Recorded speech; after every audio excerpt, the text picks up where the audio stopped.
آگے حضور، چونکہ جمعہ کا خطبہ نماز کا حصہ ہوتا ہے، تو اگر کسی وجہ سے خطبہ میں شامل ہونے سے رہ جائے انسان، تو اس کی جمعہ کی نماز ہو جائے گی، اسے امام کے سلام پھیرنے کے بعد ظہر کی اپنی نماز پوری کرنی چاہیے؟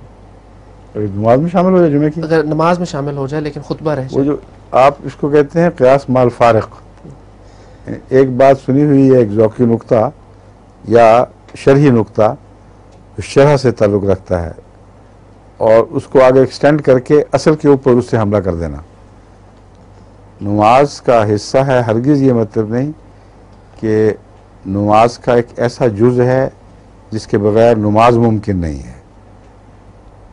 یہ حصہ ہے عبادت کا ان معنوں میں کہ جمعہ کی عبادت کا حصہ ہے، بس جمعے کی عبادت نامکمل رہ جائے گی اگر خطبے میں شامل نہیں ہوں گے۔ خطبے کی نماز اپنی ذات میں مکمل ہوگی، اس پر اس کا کوئی بد اثر نہیں پڑ سکتا، سمجھ گئے؟